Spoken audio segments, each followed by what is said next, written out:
No vídeo de hoje eu vou compartilhar com vocês o caso de uma paciente que eu atendi que ia fazer uma cirurgia de abdominoplastia e precisava perder 12 quilos para a cirurgia. Ela acabou fazendo uma dieta sem muitas orientações e aí veja só o que aconteceu.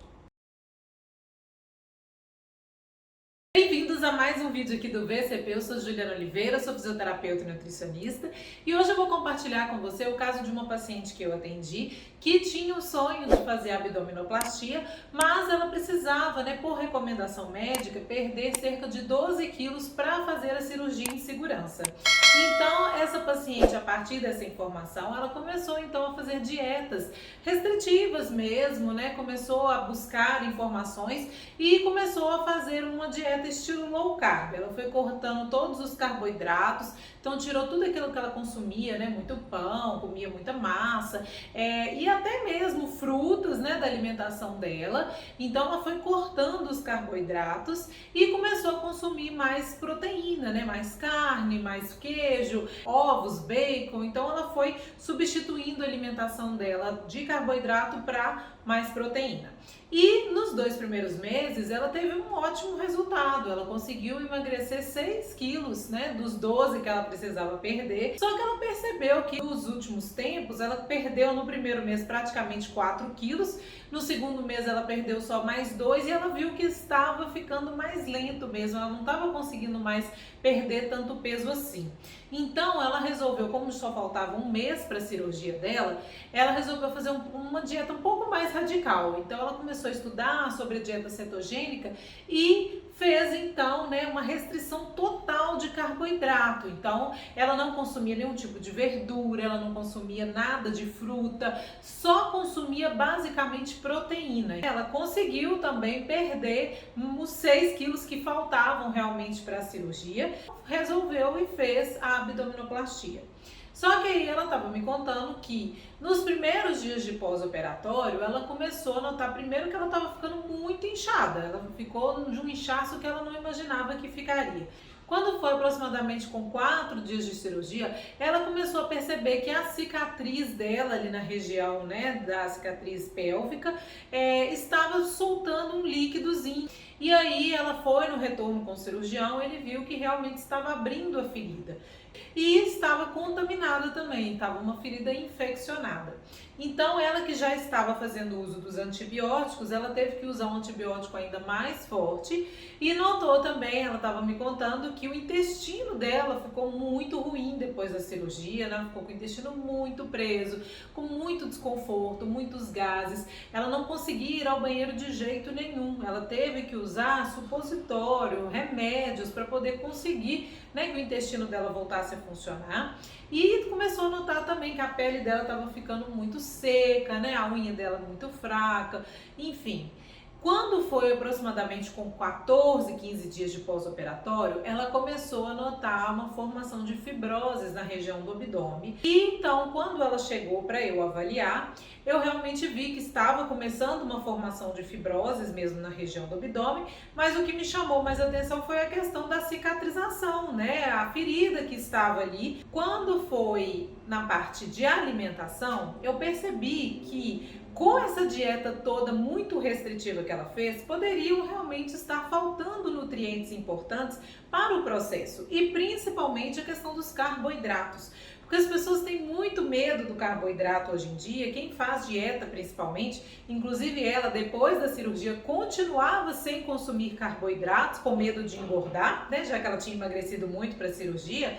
E, gente, a gente precisa entender que para o processo cicatricial, o carboidrato ele tem um papel muito importante e principalmente mesmo na maturação dos leucócitos, macrófagos, células de defesa do nosso corpo. Então, quando a gente restringe muito o consumo de carboidrato, nós temos uma tendência a ter uma diminuição da nossa imunidade.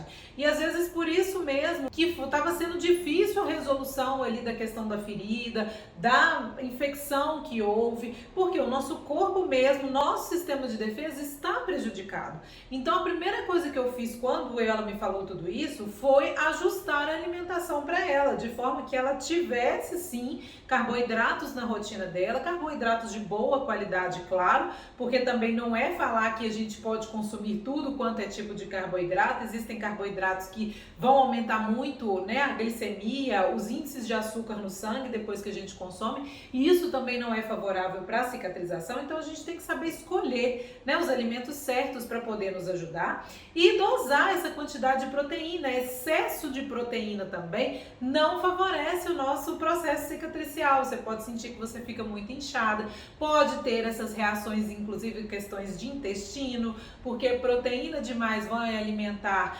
bactérias ruins ali no nosso intestino, fazendo com que a gente tenha mais essa sensação de distensão abdominal, de gases. Então tudo isso tem que ser muito bem equilibrado. E também as gorduras, né? A gente não pode também restringir totalmente o consumo das gorduras, precisamos consumir gorduras boas que também farão um papel importante nesse processo. Aí, porque ela fez essa dieta muito restritiva antes, eu achei prudente pedir os exames, né, pra gente ver como que estava a nutrição do organismo dela. E os exames mostraram que ela estava com deficiência de vitamina D, vitamina C, os minerais importantes, zinco, selênio, magnésio, ferro, ela estava com deficiência desses minerais. São minerais, gente, fundamentais para uma boa cicatrização. Então, realmente, se ela mantivesse aquela alimentação que ela estava fazendo antes da cirurgia, durante esse processo de cicatrização, provavelmente essa ferida dela ia se prolongar, ia se arrastar por muito tempo, porque como que o organismo ia dar conta do processo se não tem nutriente essencial, né, para poder fazer um bom processo cicatricial?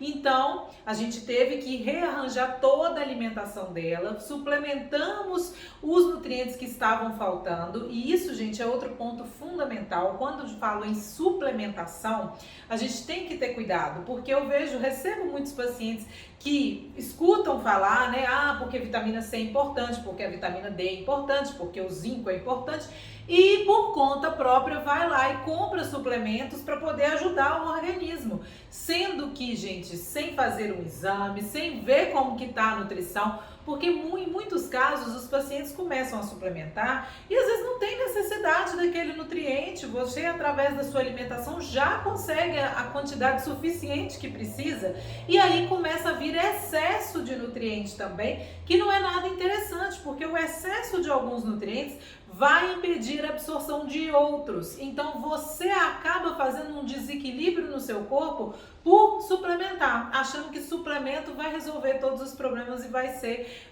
ideal. E em relação às fibroses também, não é de surpreender que ela tivesse, né, a formação de fibroses, porque todos esses alimentos que ela vinha preferindo e consumindo com mais frequência na alimentação, né, muita proteína de origem animal, alimentos que são muito inflamatórios, acabam gerando ali realmente, né, esse quadro inflamatório maior e também um maior estresse oxidativo, porque ela não consumia para balancear ali, né, os alimentos inflamatórios e alimentos anti-inflamatórios. Então isso gera um desequilíbrio muito grande, favorecendo o estresse oxidativo, igual nesse vídeo aqui que eu já expliquei, né, sobre isso, favorecendo a formação de fibrose. Se você não assistiu esse vídeo, assista, porque você vai entender melhor tudo isso. E depois de 5 semanas, a lesão fechou completamente, como vocês podem ver. É claro que não ficou uma cicatriz tão estética, né? Ela continua fazendo uso de pomadas para poder melhorar, e se não resolver, provavelmente ela vai precisar fazer uma nova intervenção ali, né, para poder melhorar o aspecto da cicatriz. Mas eu tenho certeza que se ela for realmente precisar de uma nova intervenção, ela já vai com outra cabeça, muito mais preparada, né, pensando nessa questão toda nutricional, para que não haja o mesmo problema. Então, gente, é importantíssimo, se você que vai fazer uma cirurgia de abdominoplastia, lipoaspiração, né, os pacientes que estão lá no programa Nutriplast sabem muito bem disso, né, que é fundamental a gente ter uma alimentação equilibrada. Se você precisa perder peso, mesmo que seja uma quantidade grande de peso, existem estratégias para isso, né? A gente pode fazer uma alimentação que seja um pouco mais restritiva, mas sem pecar, né, sem deixar de ter esses nutrientes que a gente precisa para uma boa cicatrização. Emagrecer para fazer uma cirurgia é muito diferente de emagrecer por emagrecer, né, gente? Porque depois ali do processo de emagrecimento, o seu corpo precisará de nutrientes importantes para conduzir, né, para que você tenha um processo tranquilo no pós-operatório. Se você não tem isso, você acaba podendo cair numa situação parecida com a dessa paciente, ficar ali com sequelas, né, uma cicatrização ineficiente, formação de fibrose, seroma, outras complicações que a gente quer evitar. Então, gente, guardem bem isso. Se você vai fazer uma cirurgia plástica e precisa, né, passar por um processo de emagrecimento antes, procure orientação, né, não faça dietas da cabeça restritivas demais, porque isso pode influenciar, como eu falei, né, diretamente no resultado. Se você tiver gostado desse vídeo, né, comente aqui embaixo, conte se você está programando fazer uma cirurgia, se você está nesse processo de emagrecimento, e também não deixa de compartilhar ele com pessoas que vão fazer e que podem aí estar, né, perdidas, sem essas informações que são tão importantes para o processo, tá bem? Eu volto em breve com outro vídeo. Até lá, tchau!